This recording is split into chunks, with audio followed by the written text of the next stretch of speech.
둘이 낡은 아파트의 창문 너머로 희미한 불빛이 새어나왔다. 그곳에는 지훈이라는 청년이 홀로 살고 있었다. 그는 세상과의 소통보다는 자신만의 세계에 갇혀 지내는 외로운 영혼이었다.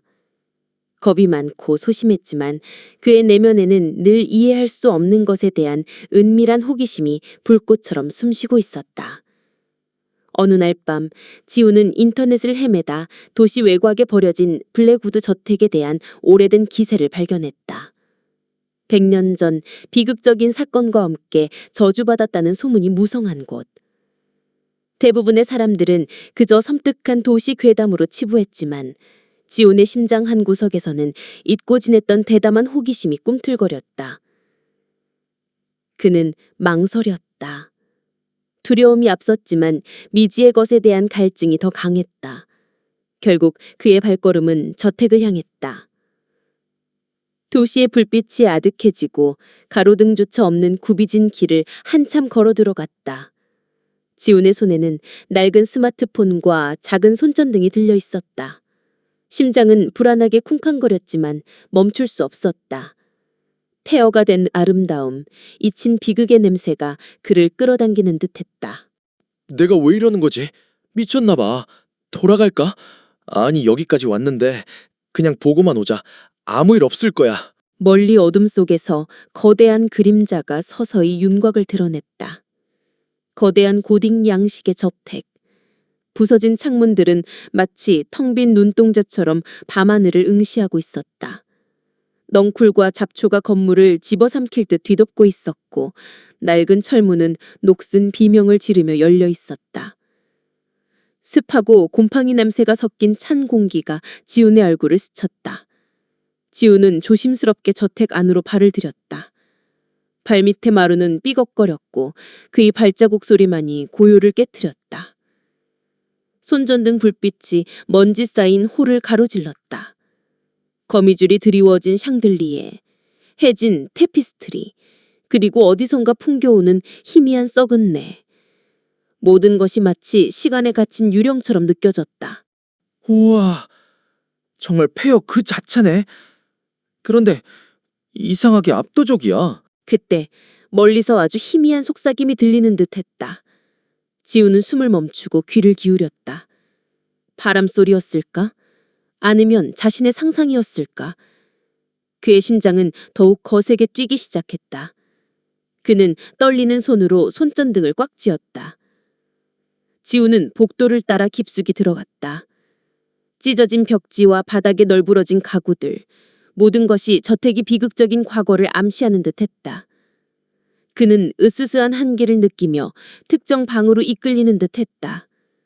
닫힌 문을 열자 마치 누군가가 정성껏 보존한 듯한 서재가 나타났다.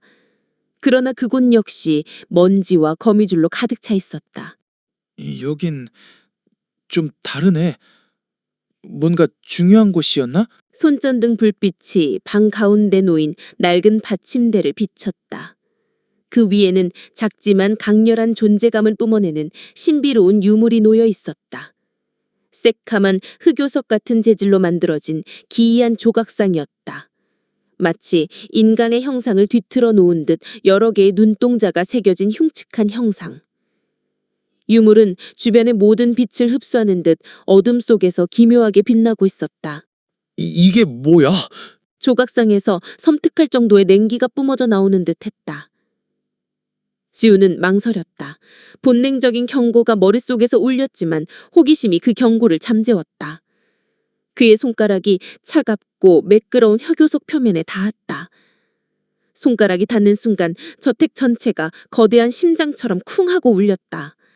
주변의 모든 창문이 일제히 깨져나갔고 차가운 바람이 저택을 휘감으며 기괴한 비명소리를 냈다.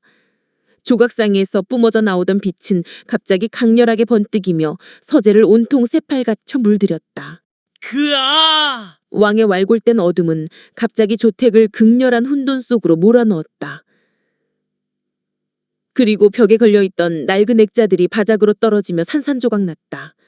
지훈의 등주에서 기분 나쁜 속삭임이 터져나왔다. 수십 수백 명의 목소리가 뒤섞인 듯한 비명과 웃음소리, 그리고 절규. 어둠 속에서 검은 그림자들이 꿈틀거리며 형체를 갖추기 시작했다. 길고 가는 발들을 가진 유령들이 지훈을 향해 뻗어오는 듯했다. 아니야, 이건 환상이야. 내가 미쳤나? 그는 조각상에서 손을 떼려 했지만 그의 손은 마치 접착제로 붙은 듯 떨어지지 않았다. 조각상은 맥박처럼 뛰기 시작하고 지훈의 손을 통해 그의 몸속으로 차가운 기운이 맹렬히 흘러들어왔다. 과거의 잔혹한 이미지들이 그의 뇌리를 스치고 지나갔다. 피와 절규로 물든 저택의 역사, 조각상에 갇힌 영혼들의 고통스러운 형벌, 그 모든 것이 그의 의식을 집어삼키는 듯했다. 놔줘! 살려줘! 지우는 몸부림쳤지만 이미 늦었다. 그의 눈앞에서 서재의 문이 거대한 그림자 팔에 의해 쾅 하고 닫혔다. 사방에서 몰려드는 형체들이 그의 육신을 꿰뚫고 들어오는 듯한 고통이 느껴졌다. 그의 이성은 조각상에서 뿜어져 나오는 어둠에 참식당하고 있었다. 마지막으로 그의 눈동자에는 피처럼 붉은 빛이 열렁거렸다. 블랙우드 다택은 다시 고요를 되찾았다. 깨진 상문들 사이로 싸늘한 바람만이 오고 갔다. 서재 안엔 흑요석 조각상은 여전히 받침대 위에 놓여 있었다. 미약하지만 이전보다 더욱 짙어진 어둡고 불길한 빛을 내보면서 말이다. 바닥에는 산산조각만 액자 조각들과 찢어진 서류들만이 흩어져 있었다. 지훈의 흔적은 그 어디에도 없었다. 시간이 흘러 저택의 깊은 어둠 속에서는 여전히 아주 희미한 속삭임이 들려왔다. 이제 그 속삭임 속에는 새로운 목소리가 더해진 것 같다. 공포에 질려 영원히 고통받는 또 하나의 영혼의 목소리가. 그리고 도시는 여전히 빛나고 있었다. 아무것도 모른 채 저택의 다음 희생자를 기다리며 말이다.